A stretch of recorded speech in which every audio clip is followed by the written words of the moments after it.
중국의 무인 달 탐사선이 달 표면에 착륙해 흙과 암석 채취를 시작했습니다. 중국은 미국과 구소련에 이어 달에서 샘플을 채취해온 세 번째 국가가 된다는 기대에 부풀어 있습니다. 최근 중국과 일본은 달에서 토양을 가져왔고 미국의 민간 우주회사는 유인 우주선 발사에 성공했다. 이렇듯 과학기술은 우주를 향한 인류의 꿈과 문명 발달에 많은 도움이 되고 있다. 그러나 아이러니하게도 과학기술이 발달한 데는 전쟁이 큰 역할을 했다. 제2차 세계대전 당시 나치 독일의 과학기술로 만든 첨단 무기는 미국과 소련의 관심을 끌었다. 독일이 전쟁에서 패배하자 미국은 독일 과학기술자를 확보하기 위해 비밀 작전을 세운다. 1600명의 나치 독일 과학자를 대상으로 펼친 미국의 작전은 이후 어떤 결과를 가져왔나? 전쟁 없는 세상을 꿈꾸기에 전쟁을 공부합니다. 뉴스멘터리 전쟁과 사람, 안녕하세요. 허준입니다. 안녕하세요. 강민지입니다. 얼마 전에 중국 무인 로켓이 달 표면에 착륙을 해서 자료를 가지고 다시 귀환을 했다라는 뉴스를 봤어요. 이게 인간의 과학기술이 어디까지 발전할 것인가 굉장히 놀랍습니다. 네, 과학이 인간에게 미친 영향이나 변화는 말로 설명하기 부족하죠. 그런데 이 과학이 가장 발전했던 시기가 언젠지 아시나요? 그렇습니다. 백투더피처의 그 하얀 말이 미충하게 발전하기 시작했습니다. 네, 농담이고요. 과학이 가장 많이 발전했을 때는 전쟁이 일어났을 때였죠. 네, 맞습니다. 이 전쟁이 아픔만을 남긴 것은 아니었습니다. 오늘은 전쟁에서 이기기 위해 이용했던 과학기술과 또 이 기술을 보유하기 위해 펼쳐진 수많은 에피소드들에 대해서 얘기를 나눠보겠습니다. 먼저 임용환 소장님, 태상호 기자님 모셔보겠습니다. 안녕하세요. 반갑습니다. 안녕하세요. 안녕하세요.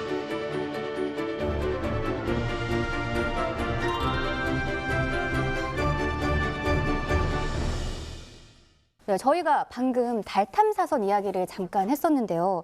사실 지금의 이 우주 시대가 열릴 수 있었던 게 로켓으로 시작이 된 게 아닌가라는 생각을 하는데 맞나요? 그렇죠. 로켓이 있어야 결국 우주로 갈 수 있고 로켓과 관련된 모든 것들이 이제 연구가 돼야 되는데 근데 오해가 없기 위해서 미리 말씀드리면 사실 무슨 기술이 군사용하고 민간용이 처음부터 나오진 건 아니에요. 네. 그런데 전쟁이 이 발전 속도를 촉진하는 건 맞아요. 특히 로켓 관련해서 엔진, 연료 이런 부분이 대포를 대체하기 위한 수단으로 개발되었던 게 로켓이죠. 네, 이 로켓이 공격 무기로서 세상에 선보여지고 사람들을 공포에 빠뜨리게 한 게 제2차 세계대전이라고 하거든요. 근데 제2차 세계대전에 이렇게 무기가 발달을 할 수가 있나요? 이때 과학이나 무기의 발달 정도가 어땠나요? 전쟁이 끝나면은 어느 나라나 승전국인 경우에는 전리품을 얻고자 합니다. 그렇죠. 네. 요새는 조금 자제하는데 네. 2차 세계대전 때까지는 심지어 병사들도 이 전리품을 고향으로 가져가려고 했어요. 포도주도 챙기고. 그럼요. 그런데 2차 세계대전은 어떻게 보면 이 인류 최초의 과학기술 집약적인 전쟁이었어요. 그러니까 전리품 중에 제일 우린 이건 꼭 가져가야겠다 싶은 게 이제 독일의 과학과 독일의 과학 인재들이었습니다. 인적 전리품이네. 그렇죠. 예, 인적일 뿐만 아니라 막대한 개발 자금을 아낄 수 있는 전리품이죠. 그렇게 돼서 서방 세계와 소련은 독일 인재들을 끌어가려고 노력을 하게 된 거죠. 그만큼 독일 인재들이 뛰어났다는 거죠. 제가 여기서 과학과 기술이 사실 독일이 그때 가장 앞섰습니다라고 말하면 이게 잘 위험한 틀린 말인데 네네. 왜냐하면 과학기술도 분야가 한두 개가 아니잖아요. 그럼요. 그래서 이게 분야가 있기 때문에 이게 꼭 앞섰다는 건 아니지만 특별한 분야에서 독일이 앞선 분야들이 있었어요. 근데 이게 이제 독일이란 나라가 원래 후발 자본주의 국가잖아요. 우리가 옛날에 많이 배웠지만 후발 국가들이 성장할 때 국가 주도 집약형 성장을 하지 않습니까? 이 모델이 독일이거든요. 근데 독일이 이때 경제 분야에만 투자한 게 아니라 과학기술 쪽에도 굉장한 투자를 합니다. 그래서 국가 기금을 만들어 투자를 하는데 그러다 보니까 몇몇 분야에서 다른 선진국들이 감당할 수 없는 기술 수준이 나오게 돼요. 특히 물리학, 양자 물리학, 원자, 전자 이런 쪽으로 굉장한 기술이 나오게 돼요. 그 기술 그리고 그 인재들 이제 누가 빼가도 빼가야 되는데 가장 먼저 움직인 거는 어느 나라였죠? 사실은 누가 먼저가 없었어요. 그냥 독일이 패망할 기운이 보이자 이제 각국의 첩보기관들이 먼저 달라붙었죠. JIC라고 이 연합군 합동 정보 기구를 만듭니다. 네. 그래서 이제 이쪽에서 좀 주도적으로 하게 되고요. 그 아래 또 소위원회를 하나 세워요. 네. 명칭은 조인트 인텔리전 오브젝트 에이전시. 그래서 줄이면 JIOA라는 조직이 이제부터는 1945년부터 주도적으로 이 독일 과학자들 그리고 관련 기술을 빼놓는 이 임무를 수행을 하게 되는 거죠. 이게 작전명이죠. 예, 11월에 처음 작전명을 지었을 때는 오버캐스트였어요. 오버캐스트. 예. 그런데 이후에 바뀌죠. 뭐라고요? 예, 우리가 잘 아는 페이퍼클립. 페이퍼클립.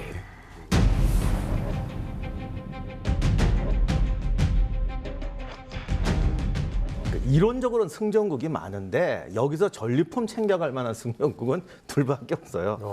미국하고 소련이죠. 그러니까 우리가 알지만 땅도 나눠 먹었잖아요. 그러니까 결국 과학자들도 챙겨가려고 경쟁을 하게 됩니다. 사실 기술 전공이라는 건 굉장히 작은 분야예요. 그러니까 이게 누구를 데려가서 어떤 분야로 써먹을 것이냐. 그거 되게 중요하죠. 그죠. 예, 뭐 한 명 데려갔다고 당신 핵폭탄 만드셔 그런다고 그 사람이 혼자 만드냐고. 그래서 그런 어떤 구성을 해야 되기 때문에 그런 걸 연구하기 위해서는 역시 전문이 필요한 것이고 훨씬 나중 얘기인데 또 데려갔을 때 사실은 전쟁포로라는 명분으로 데려간 거거든. 그러면 이분들이 강제 소용소에 넣어놓고 연구해 그러면 또 연구가 되겠냐고요. 안 되죠. 그래서 또 그게 또 얼마나 충성하는지도 또 알아야 뭘 감시를 하지. 내가 있으면 뭐 이것만 열심히 하고 있으면 하는 줄 알고 연기만 펄펄 내면 하는 줄 알 거 아니야. 그러니까 그런 부분을 어떻게 관리할 거냐 종합적인 계획까지 다 세워야 했기 때문에 이런 조직이 필요했던 겁니다. 근데 가장 뭐 역시나 관심 있는 분야는 핵 쪽이겠죠? 그렇죠. 근데 핵 쪽도 그렇지만 핵을 멀리 투사하기 위해서는 기본적으로 이 투사 수단이 중요하죠. 미사일. 그렇죠. 예, JIOA가 굉장히 발빠르게 움직이기 시작하자 이 소련 측에서도 우리도 관련 기술자들을 확보를 하자. 서로 경쟁이 붙은 거예요. 그런데 제일 중요한 기술 중에 하나는 바로 이 미사일 기술이다. 이 로켓 기술자들을 확보하기 위해서 미국과 소련이 경쟁적으로 이제 활동을 하기 시작을 했습니다. 그러면 이 사람들이 그 수많은 발전된 독일의 기술을 놔두고 하필이면 로켓 기술을 꼭 겉도 V2 로켓 기술자들을 데려오려고 했느냐 이게 중요한데요. 사실은 V2 로켓이 지금 우리가 알고 있는 대륙간 탄도탄 혹은 우주선에 가장 기본이 되는 기술이 다 들어가 있는 거예요. 대기권 밖으로 나갔다가 다시 재진입을 하는 기술이 바로 인간을 우주로 보낸 기술이거든요. 이 기술이 당시에 미국도 소련 측도 서방 측에도 없었어요. 당시 계산으로는 독일이 한 20년 정도 앞서 있다라는 게 당시 계산이었죠. 이 부분은 정말 독보적이었는데 1936년인가에 그 공군이 주도해서 이런 연구소를 하나 만드는데 거기서 개발하려고 했던 게 음속의 5배까지 날아가는 미사일이었어요. 근데 이때만 해도 음속 돌파는커녕 제트기도 지금 나올똥말똥하던 시절인데 음속 돌파라는 개념도 없었는데 벌써 독일 쪽에서 그걸 연구를 시작했었죠. 이 독일의 로켓, 특히 V2 로켓 같은 경우엔 연합군이 가진 혹은 소련군이 가진 그 어떤 요격 무기로도 요격을 할 수가 없었습니다. 그냥 독일 본토에서 쏘면 떨어지는 곳은 맞아야 되는 거예요. 방어가 힘들어요. 그럼 독일은 이거를 무기로 사용을 했었겠죠? 그럼요. V1도 있고 V2도 있는데 여기서는 V2만 말씀을 드릴게요. 이 전쟁 기간 동안 총 3,000발이 넘게 발사가 됐습니다. 근데 어느 나라에 제일 많이 떨어졌을 것 같으세요? 특kim상으로는 영국? 그죠. 영국 아니면은 뭐 프랑스는 점령지니까 영국이 많을 것이다라고 저도 예상을 했는데 자료 조사를 해보니까 벨기에에 제일 많이 떨어졌습니다. 벨기에요? 네. 그리고 제일 많은 사상자를 낸 도시도 벨기에의 대도시였어요. 왜요? 가다가 떨어진 건가? 아닙니다. 이 놀이구서 그쪽에 쏜 거예요. 변기창? 그 변기창도 있고요. 그리고 점령된 뒤에, 그러니까 V2 로켓은 대부분 이제 대전 말에 쏘기 시작한 거니까 벌써 벨기에가 점령을 당한 거죠. 노르망디 상륙 후에 엔트워프가 연합군의 최고 보급 항구였거든요. 그러니까 거길 막으려고 그랬거든요. 그래서 쏜 거군요. 맞습니다. 수치적으로 말씀드리면 벨기에에 약 1,600발 정도가 발사가 됩니다. 1944년 10월부터 1945년 3월까지 로켓 공격으로 인해서 1,736명이 죽고요. 4,500여 명이 부상을 당합니다. 가장 많은 사상자가 난 그 사건은 1944년 12월 16일 날 벌어졌습니다. 이 렉스 극장이라는 극장이 엔트워프에 있거든요. 근데 그때 당시에 또 행사가 있어서 수많은 군중들이 거기에 밀집해 있었어요. 아이고. 근데 거기에 정확하게 한 발이 아이고. 운 나쁘게 떨어진 거예요. 아니 전쟁 중에 왜 그런 또 행사를 했어? 그렇죠. 뭐 그래 전쟁 중이라도 사람은 살아야 되니까요. 그래서 500여 명이 죽고 아이고. 200여 명이 부상을 당했습니다. 아이고. 그게 V2 로켓으로 가장 많은 인명 피해가 난 사건이에요. 와 근데 진짜 섬찟하다. 네. 이때 아직 핵이 개발이 안 됐으니까 말이지 1,몇백 발씩 떨어지고 지금 이러는데 이게 만약에 핵 개발 조금만 빨랐으면 정말 섬찟하다. 다행히 지나고 보니까 당시 독일은 핵 개발할 능력이 없었어요. 그러니까 결국은 이 로켓으로 미래를 본 거네요. 네. 그렇죠. 미래를 본 거죠. 눈에 보이는 제품에 투자하자고 설득하는 건 쉬워요. 근데 과학기술에 투자하는 게 어려운 게 이게 성과가 나오려면 사실 뭐 굉장히 6개월 오랜 만이었으면 그 시간. 거짓말이고 그거 하는데 네. 60년 걸렸어요. 그 60년 동안 들어간 연구비가 얼마일 것 같아요. 그러면 보통 사람들은 이거 하지 말자고 그러죠. 그리고 여긴 현실적인 이유도 있었는데 이 당시에 독일은 베르사유 조약에 묶여 있어가지고 개발할 수 없는 그러니까 기술 제약이 되게 많았어요. 많았죠. 그런데 아무도 누가 로켓을 하지 말라고. 저 별을 보면서 별을 따다 주렴이라는 말만 했지 거의 갈 생각은 안 하니까. 이 로켓이라는 건 베르사유 조약이 없었기 때문에 독일이 또 집중 투자할 수 있었어요. 근데 무기를 확보하려 했다. 결국은 사람이 가장 중요하지 않겠습니까? 그렇죠. 무기를 확보하는 가장 쉬운 방법이 있는데 그냥 납포하거나 아니면 그냥 노획하는 게 아주 쉬운 방법이죠. 네. 네네. 근데 문제는 그러면 한두 개의 소수를 확보할 수 있지만 네. 진짜 그 속에 들어있는 기술을 확보할 수는 없죠. 그리고 서방 측이나 아니면 소련군도 그런 거를 확보하고 싶진 않았습니다. 이 사람들이 확보하고 싶은 건 바로 이 베르너 폰 브라운 박사가 나옵니다. 그래서 이분은 어떻게 보면 로켓 기술자, 그 독일의 V2 로켓 기술자들 중에서는 뺄래야 뺄 수 없는 바로 그 중요한 그런 사람이죠. 그분이 상당히 유명하셨나 봐요. 거의 독보적인데 사실 폰 브라운 박사 한 명은 아니에요. 동료들까지 포함해야 되는데 어쨌든 로켓 개발에는 거의 독보적인 존재였어요. 네네네. 네, 그런데 연합국도 이방인이잖아요. 이 사람들의 뭐 전화번호나 주소나 연락처가 있어야 컨택을 하는데 어떻게 컨택을 한 거예요? 이게 되게 재미나게 그 주소와 어떻게 보면 이게 뭐라고 하죠? 마법의 책을 되게 재미나게 찾아내게 됩니다. 사실은 관련 과학자들, 이 전략 무기를 생산하는 관련 과학자들의 이름과 신상 정보는 극비였겠죠. 그렇죠. 네. 점령지 곳곳을 돌아다녀요. 아까 말씀드렸던 JIC라고 불리는 이 합동정보위원회가 곳곳을 돌아다니면서 자료를 찾습니다. 그런데 그 자료가 뜻밖의 장소에서 나옵니다. 어디요? 이 본 대학이라는 대학에서 나옵니다. 아마도 다른 군사 시설에서는 철수하면서 다 파쇄를 시켰겠죠. 네. 그런데 그 대학에 있는 건 아마 미처 파쇄를 못했을 수도 있습니다. 그 내부 사정은 뭐 자세히 기록된 게 아직 없으니까 모르겠는데 일단 그 자료에서 이 극비였던 과학자들의 이름, 그러니까 본명, 네. 주소, 연락처가 다 나와 있었어요. 네. 그 중에서는 흔히 요새 말로 잭팟이라고 불리는 인물이 있었습니다. 브라운 박사? 맞습니다. 네. 바로 그 브라운 박사의 정보가 자세히 있었죠. 그러니까 폰 브라운 같은 경우는 좀 특수한 경우긴 한데 본인은 다 갖고 있었어요. 직원들 그러니까 직원이라고 해야 되나? 그 동료들 명단까지 가지고 어느 쪽으로 소련으로 갈까? 미국으로 투항할까를 굉장히 고민하고 있었대요. 그럼 과학자나 연구자들을 데려가는 데는 그렇게 크게 어려움은 없었겠어요. 아니죠. 어렵죠. 쉽지 않아요. 방금 내내 말씀드렸지만 찾아내는 것도 어렵고 그리고 이게 세팅을 맞추는 게 어려워요. 폰 브라운이 가자 이러면 다 가는 거 아니에요? 아니 설사 그렇게 갔다 하더라도 그거 한 팀에 불과하죠. 분야가 되게 많으니까. 그게 사실은 소련이 더 잘 데려갔다는 주장하는 사람도 있어요. 네. 그 제가 알기로는 그 어떤 기술, 그러니까 연구의 집약은 미국이 많이 데려갔는데 기술의 집약, 현장의 집약은 소련이 많이 데려갔다. 소련도 나름 노력 많이 했겠죠. 네, 그러니까 서로 다 전쟁 끝나기 전부터 전리품 획득을 준비하고 있었거든요. 네. 소련의 작전이 오소 아비아킴 작전입니다. 1946년 10월 22일에 벌어진 것인데 이것은 페이퍼클립하고 좀 다르게 과학자를 파악하는 작전이 아니라 이미 파악된 과학자들을 통으로 러시아로 데려가는 작전이었어요. 그때 갔던 분의 회고록에 이런 내용이 있는데 새벽 3시에 갑자기 군인들이 콱 들어와. 그 사람의 사는 곳을 정확히 아는 정도가 아니라 만약을 대비해서 그 아파트 현관 모든 열쇠를 다 가지고 있더래요. 우와. 그리고 독일어 통역까지 데리고 와서 혹시 사고 나면 안 되니까 독일어로 정확하게 일어나라. 동무는 러시아를 위해 선택되었다. 그렇게 말하고는 기관단총 든 병사 6명이 뺑 둘러싸서 협박은 안 했는데 네. 가시죠 그러면 그렇게 가야지 뭐 그치? 어떡하겠어. 그러니까 가서 잘 먹고 잘 사실래요? 아니면 총알을 드실래요?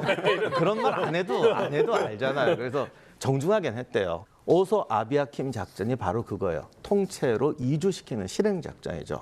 이때 데려간 사람이 무려 전문가가 2,200명, 가족 포함하면 6,000명. 가족까지 데려간 거는 뭐 이렇게 인질극이 아니고 데려가야 이 사람이 연구에 전념을 하니까 그러니까 일종의 취직 개념으로 데려간 거예요. 그리고 설비, 기계도 통으로 뜯어갑니다. 그냥 그 한 지역을 통째로 옮긴 거네요. 네, 그래서 무려 92대의 열차를 동원해서 그 사람 가구와 소지품까지 다 챙겨서. 우와.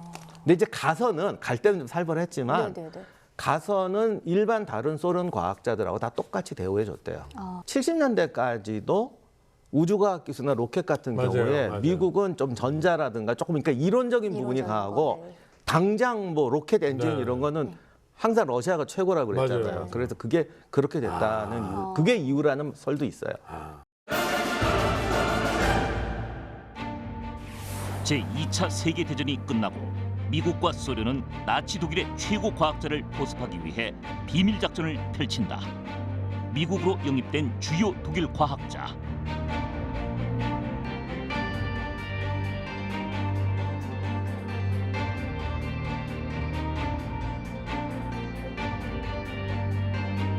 구소련으로 영입된 주요 독일 과학자.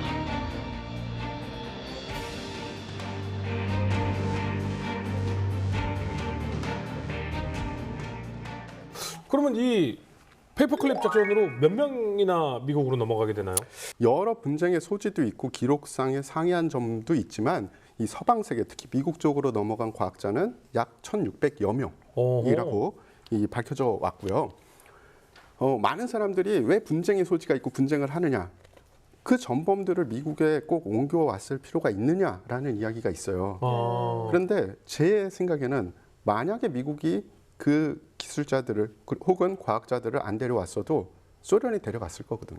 네, 근데 전범도 있고 무엇보다 전쟁으로 자신의 가족을 잃은 사람들은 이들이 오는 게 전혀 반갑지가 않았을 것 같은데요. 그렇죠. 만약에 미국 시민들이나 아니면 서방 세계 시민들이 알았다면 난리 났겠죠. 하지만 이 모든 작전이 철저한 기밀이었어요. 언제까지? 뉴욕 타임즈에서 대서특필을 하기 전까지는 미국 국민들조차 몰랐습니다. 그런데 그 뉴욕 타임즈에서 대서특필이 되니까 난리가 난 거죠.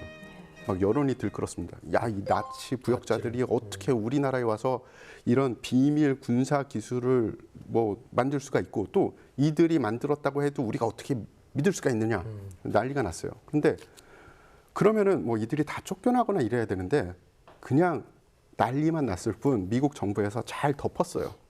네, 전쟁이 끝나고 인재들을 자신들의 나라로 데려가기 위해서 미국과 소련은 많은 작전을 펼쳤고요. 그리고 회유와 협박까지 서슴지 않았습니다. 그리고 이들의 지식과 기술을 바탕으로 우주개발 선진국이 되고 과학기술 분야의 선두를 달리고 있는데요. 오늘 이 페이퍼클립 작전을 통해서 저희가 무엇을 좀 생각해 보면 좋을까요? 글쎄 뭐 여러 가지가 있지만은 일단 한 가지 좀 우리 사회에서 지금 많이 논의가 되는 거 부분을 가지고 얘기를 하자면 우리는 모두 이제 정의로운 사회를 원하잖아요. 정의가 실현되기를 원하는데 특히 전쟁이나 국제관계를 보면 정의가 가끔 무시되는 경우가 많아요. 아무튼 역사를 조금 보면은 국제관계와 전쟁이라는 차원에서 보면은 종교적 그런 신념적 가치보다는 현실적 가치가 앞서더라라는 걸 결과론적으로 말씀드릴 수밖에 없고 결국 우리는 영원히 고민하면 살아야 될 것 같아요. 정의를 구현하는 데 필요한 것은 신념일까, 현명함일까? 페이퍼클립 작전이 있은 후 전 세계는 가장 강한 두 강대국으로 나뉘게 됩니다. 그리고 한 강대국은 지금도 전 세계에서 가장 강한 나라가 되었죠. 혹시 여러분들의 판단은 어떠십니까? 아이들에게 도덕과 신념을 강조하는 나라를 원하십니까? 아니면 강하고 잘 사는 나라를 원하십니까? 선택은 여러분의 것이 아닌가라는 생각이 듭니다. 오늘 이 시간 너무 재밌었고요. 어떤 부분에서는 좀 마음이 약간은 무거워지는 그런 부분도 있었습니다. 다음 시간에는요, 조금 더 흥미롭고 재미있는 주제를 가지고 돌아오겠습니다. 시청해주신 여러분 감사합니다.